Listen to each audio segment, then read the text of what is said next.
জয় কৃষ্ণকালী মায়ের জয়। আশা করি আপনারা সকলে ভালো রয়েছেন এবং চারপাশে কৃষ্ণকালী মাকে নিয়ে তথা মঙ্গলা দেবীকে নিয়ে কী চলছে অবশ্যই আপনারা এই বিষয়ে জ্ঞাত হয়েছেন। দেখুন, মুদ্রির বেড়েরাতে গেলে কি হবে, কিন্তু মানুষের মনের তো পরিবর্তন হয় না। মাকে নিয়ে মঙ্গলা দেবী স্থান পরিবর্তন করেছেন ঠিকই, কিন্তু মানুষের মনের ভিতরে যে রাগ, ঈর্ষা, হিংসা রয়েছে সেগুলোর পরিবর্তন করা কিন্তু এত সহজ নয়। আর আমার মনে হয় না যে একবার উনি যদি মানে জাস্ট বলেন যে উনি মানহানির মামলা করবেন, তাতে কিন্তু এরা শান্ত হবার নয়। আর ক্রমশই দেখছি এদের দলে বেশ ভালোই ভিড় বাড়ছে। কোথা থেকে আবার শিব সাধিকা না কে আছেন, তাঁর আবার একজন মস্ত বড় সাধিকা চলে এসেছেন। আসলে সবার প্রথমে তাকেই দেখে নেওয়া যায়। ইনি নাকি আবার কোথা থেকে নোবেল টোবেলও জিতেছেন এবং যথেষ্ট বাজে বকছেন।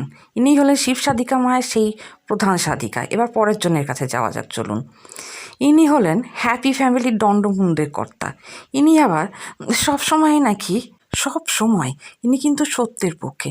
কোথা থেকে যে তিনি আবার ভাত টাত পোড়াতে দেখলেন এবং কোথা থেকে যে এইসব এভিডেন্স জোগাড় করছেন তা জানি না, কিন্তু উনি করছেন।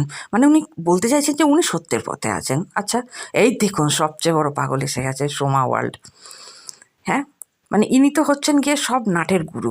এর সাথে আবার যুক্ত হয়েছেন আর এক লেডি। এই দেখুন, ইনি হলেন সঙ্গীতা চক্রবর্তী, অর্থাৎ সঙ্গীতা ম্যাডাম। বুঝেছেন, ইনি সঙ্গীতা চক্রবর্তী নন। তো এই হলেন সঙ্গীতা দেবী, যিনি আবার কোথা থেকে এভিডেন্স জোগাড় করেছেন, যেখানে একজন লেডি বয়ান দিচ্ছে যে তাকে দিয়ে জোর করে নাকি কৃষ্ণকালী মায়ের বদলে মঙ্গলা দেবী নিজের পায়ে ফুল ছিটিয়ে পুজো নিয়েছিলেন। তো এনার নাকি আবার মঙ্গলা দেবীর বিভিন্ন ভিডিওতেও, এনাকে নয়, যে মহিলার কথা বলছি আর কি, সেই মহিলা আবার উপস্থিতি নাকি মঙ্গলা দেবীর বিভিন্ন ভিডিওতেও দেখা গেছে। ইনি হচ্ছেন গিয়ে বাবা, দেখতেই পাচ্ছেন। তো যাই হোক, এনার এটাই মত। এবার দেখুন, এই হলেন সেই মহিলা যিনি মঙ্গলা দেবীর বিরুদ্ধে গিয়ে বয়ান দিয়েছেন যে মঙ্গলা দেবী জোর জবরদস্তি করে এনার কাছ থেকে পুজো দিয়েছেন। মানে মন্দিরে মায়ের প্রতিষ্ঠা থাকা সত্ত্বেও মন্দিরের সামনে উনি পুজো নিয়েছেন।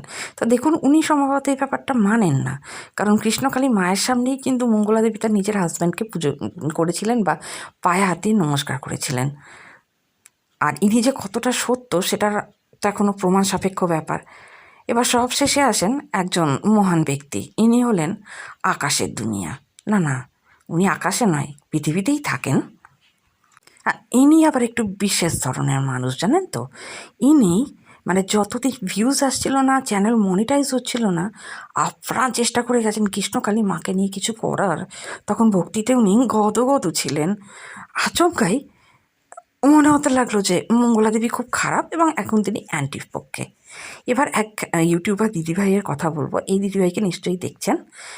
এই সকল অপবিত্রতার ভিড়ে একজন মহিলা তার দৃঢ় কণ্ঠস্বরে লাগাতার মঙ্গলা দেবীকে সাপোর্ট করে চলেছেন।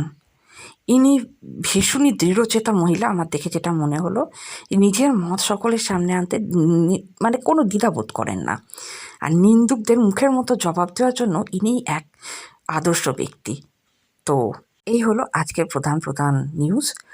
ভালো থাকবেন, সুস্থ থাকবেন। ধন্যবাদ, নমস্কার।